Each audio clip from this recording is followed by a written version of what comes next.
Welcome to Ask Dr. Tom. We connect with Dr. Tom to talk about all things health and wellness, cancer treatment, etc. This is Ask Dr. Tom with Dr. Thomas Incledon. He's the founder and CEO of Causenta Wellness and the Causenta Cancer Treatment Center in Scottsdale, Arizona. From working with NFL, MLB, MMA, world-class athletes, and even the White House, Dr. Tom's reputation of personalized medicine and cutting-edge technologies have put him on the map for caring for some of the most powerful people in the world, making him one of the most sought-after healthcare professionals of our time.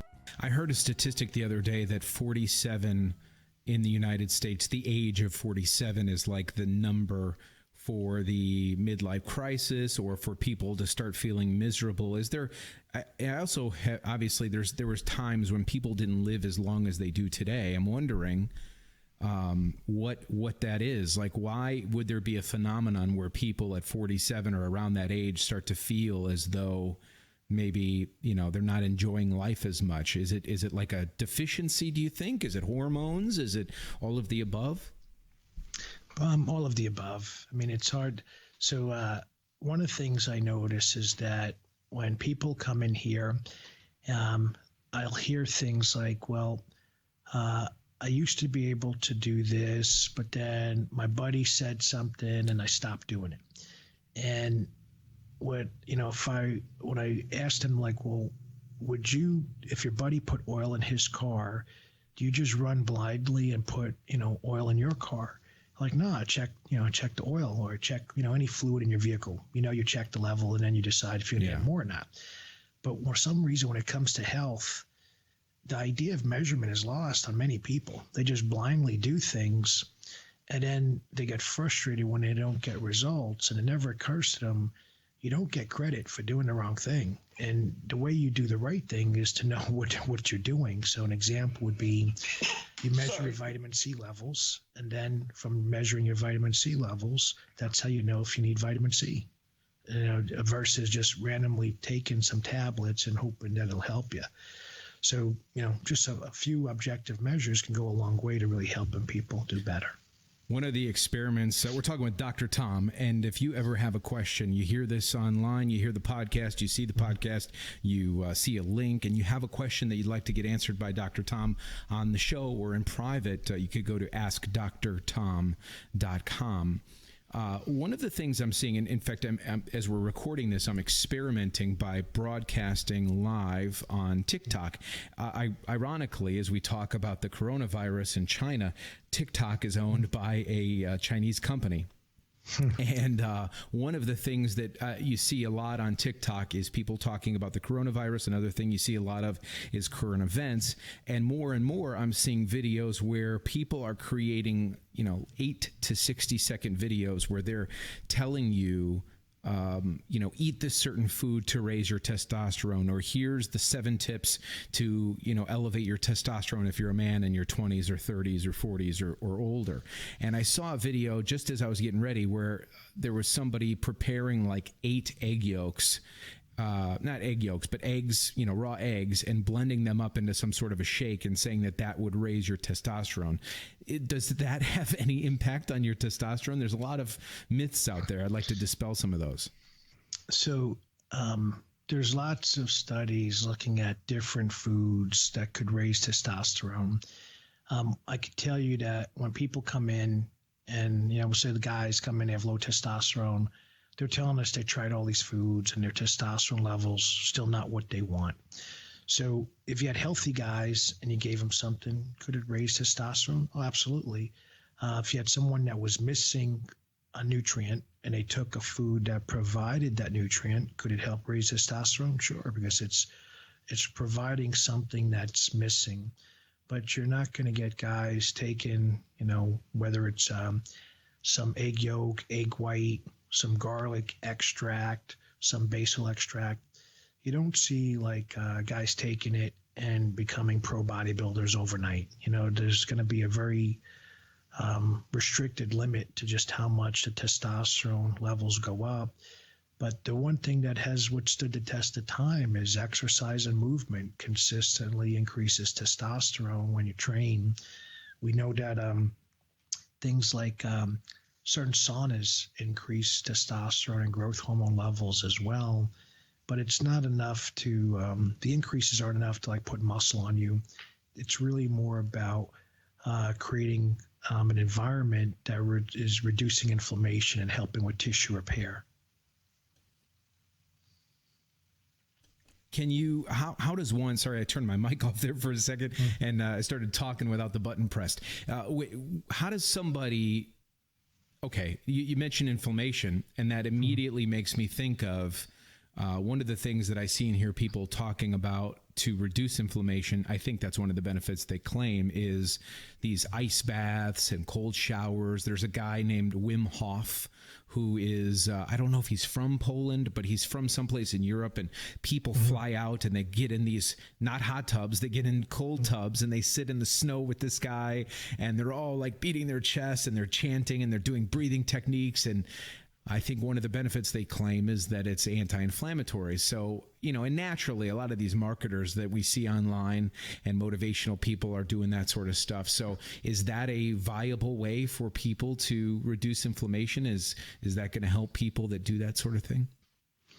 Yeah, I think anything that, anytime you can learn how to breathe, there's something beneficial to that. Excuse me. But what happens a lot of times is, it's not so much the act of breathing as much as it is what is that doing to the nervous system, and how is it affecting pathways that control circulation and global postural tone and these other aspects of neurology.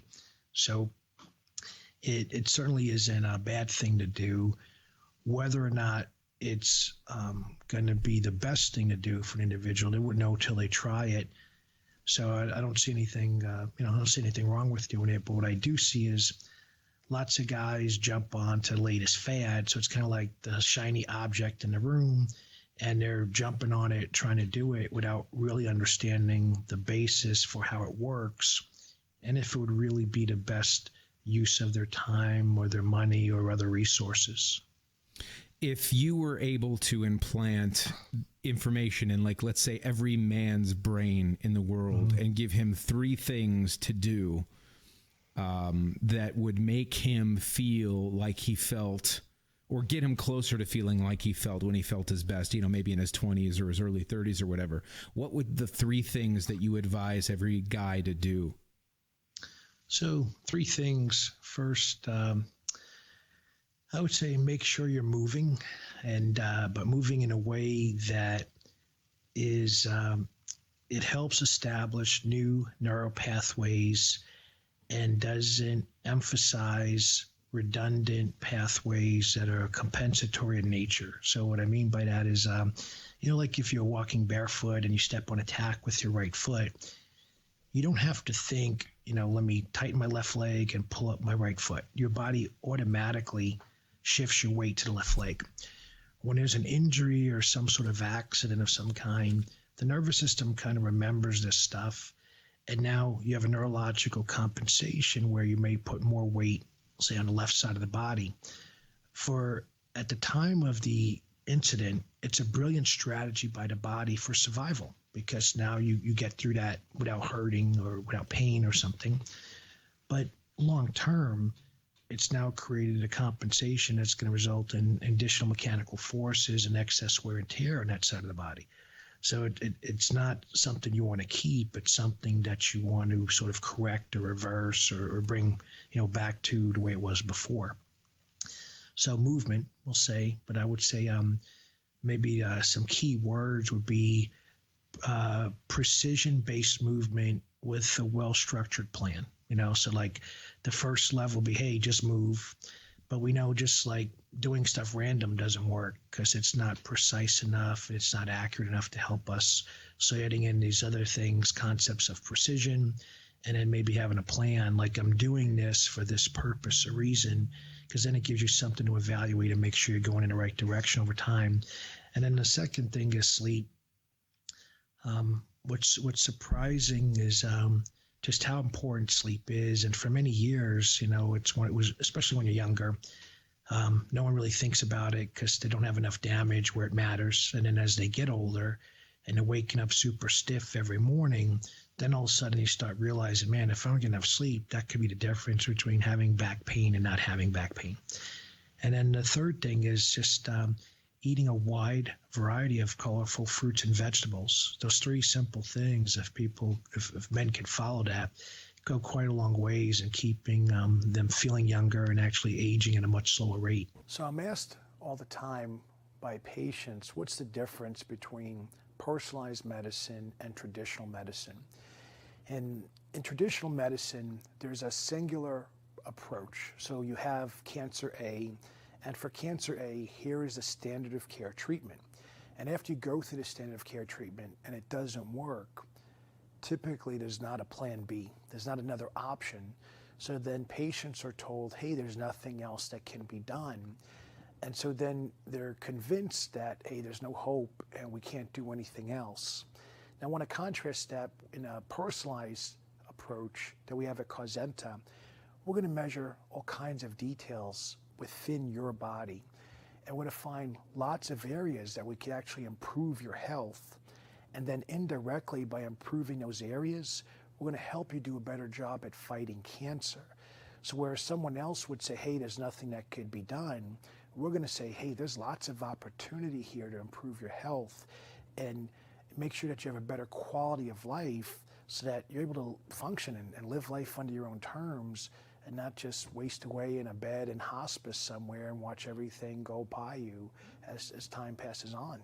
So if you or a loved one has been diagnosed with cancer and you're looking to get help, I strongly encourage you to go to causenta.com and fill out the form at the bottom of the page and find out for yourself how we can help you.